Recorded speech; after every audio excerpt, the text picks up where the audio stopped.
it's Sam here from kitchengadgetsclub.com and also the voice behind the popular Kitchen Gadgets podcast, Magic with Gadgets. Today I've got a brilliant one for you. I'm going to show you a master recipe for doing an orzotto, which is just like a risotto but made with orzo pasta instead. It's absolutely delicious. We're going to be showing you two different toppings that you can do. Butternut squash, and also how to upgrade it with some king prawns, as we would say in the UK, or you just call them shrimp in the US. And it just gives you two alternative ingredients that you can add to your orzotto to make it your own. So shall we get started, and I can just show you how easy it is to make. So we're going to start by sauteing up some red onion. I've already chopped it ready. So turn it on. Saute, press start, onion in. I've got one large red onion here, but you can mix and match if you prefer a brown one. Some extra virgin olive oil is going in there as well. And it takes a little while to get going, so we're just going to wait for the sizzle and then we can start sauteing the onion. We have the sizzle, so just keep stirring.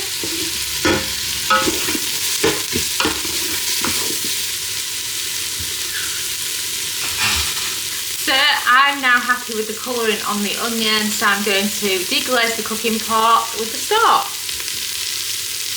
This is the stock that Dom's already mixed for me. It's just using vegetable orzo cubes. And then add that in.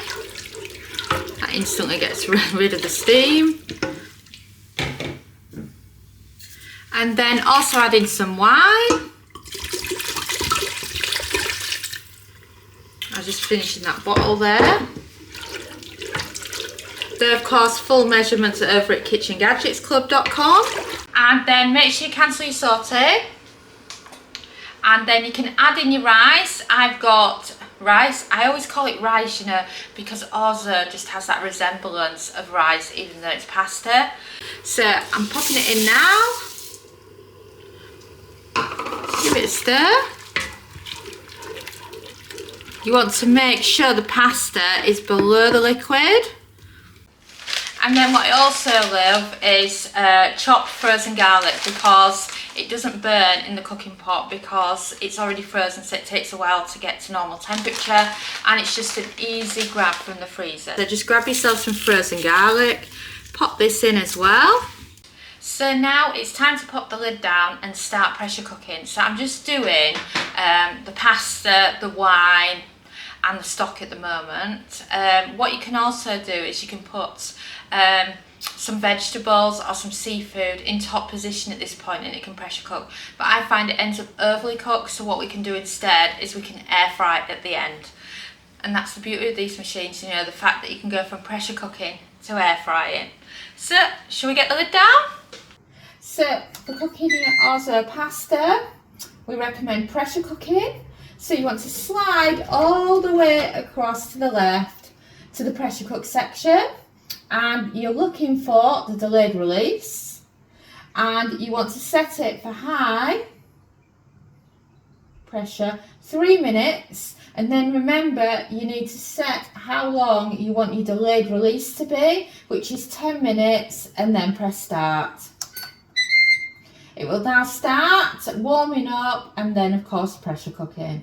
When you first got a multi-cooker, it's so hard understanding the times and temps and getting the food spot on and cooked perfectly.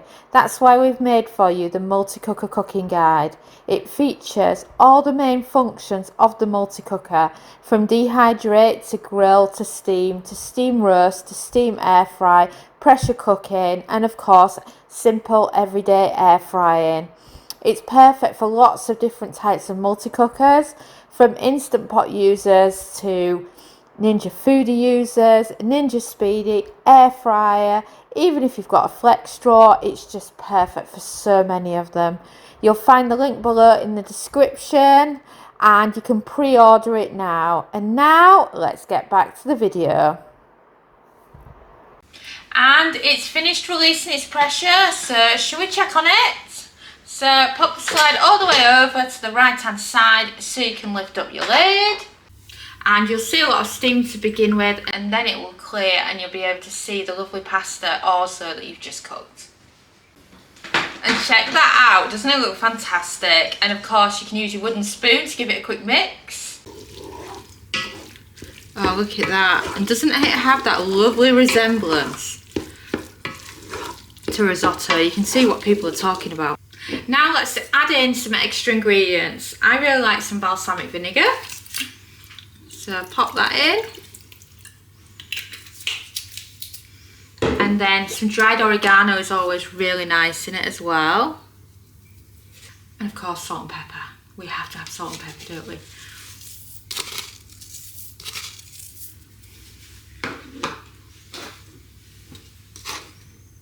Good sprinkling of pepper.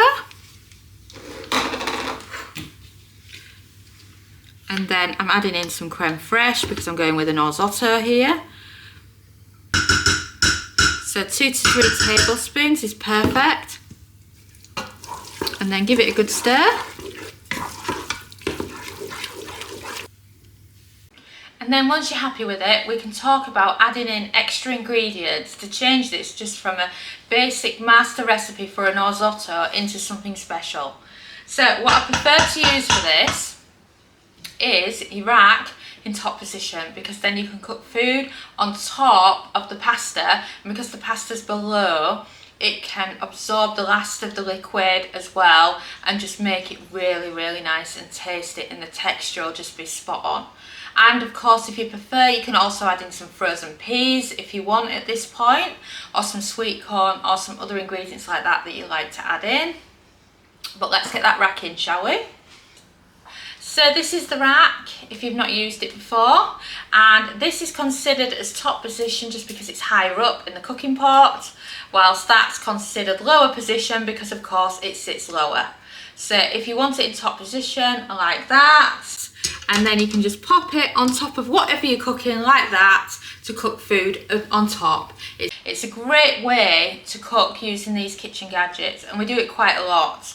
And it's great also because you can go from pressure cooking to air frying with these cooking pots and not just pressure cooking. So should we pop some more food on top? And what you can also do is you can use a layer of foil. And what this does is, if you've got small food or you don't want the oil dripping into the bottom of your food, then you've got this to protect the top layer from the bottom. So just one single layer like that.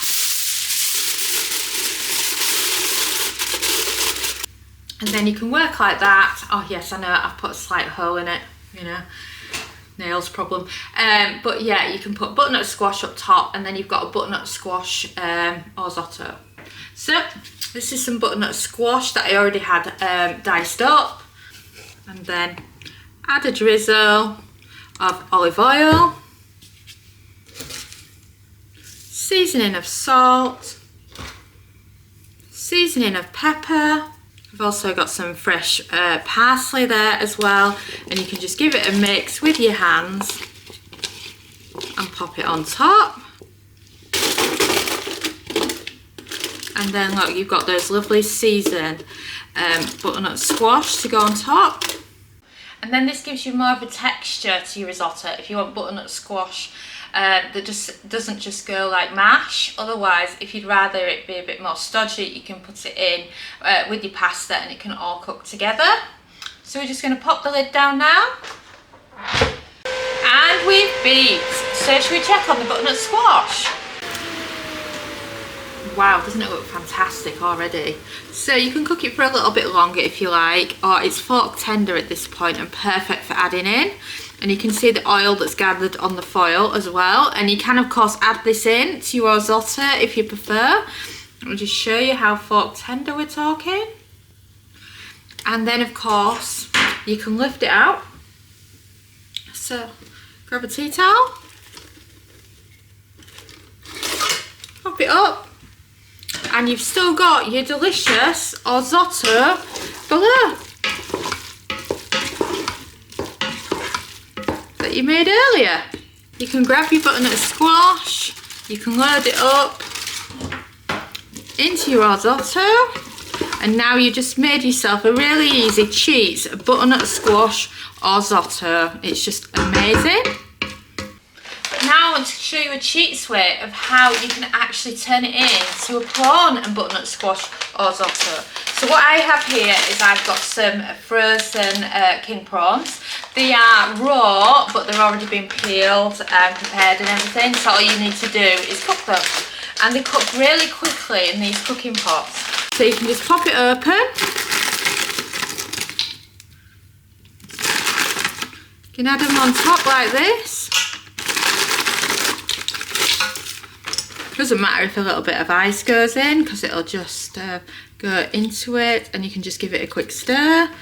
And then look at those, put them on top like that, and then you can get it back on. So pop your lid down. So that's just how simple it is. You can just put something on top. You can do the same with some halloumi or some tofu as well. And you can just make it your own and add in your own ingredients of what you like. So we'll be back soon.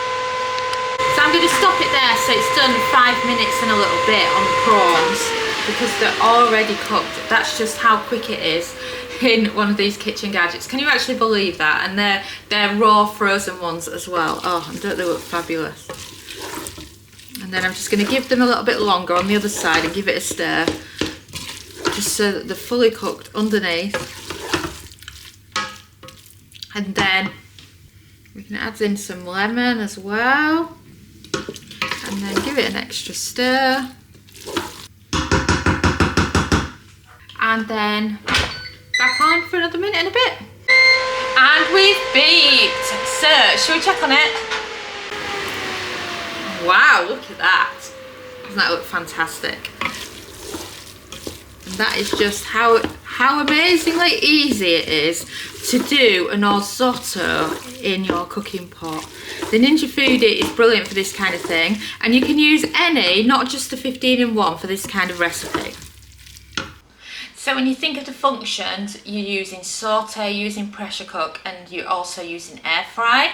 So for example, my much older 9-in-1 would be fine for this. It doesn't have to be the 15-in-1, and it's just a great way to put this recipe together.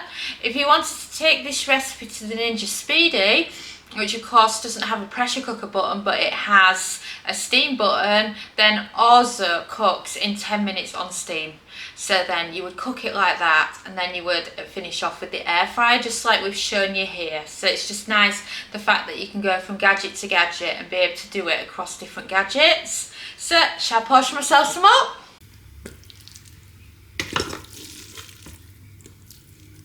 Are you a butternut squash person? If not, you can of course do it with so many different types of vegetables as well. So just think, for example, if you really love asparagus, you could do asparagus.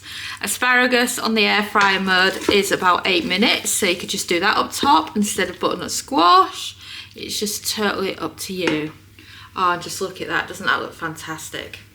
So, just need a fork and we can try it. Oh, I just love the pasta like that. It's just lovely. Look at those prawns.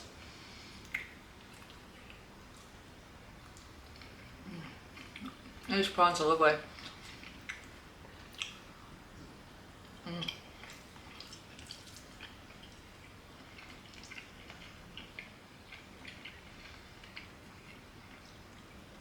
This is so good. Just think of how easy this is. You're making the pasta, adding in some butternut squash and the prawns, or you can go one or the other. You can just do butternut squash, you just do asparagus, mushrooms, whichever you fancy.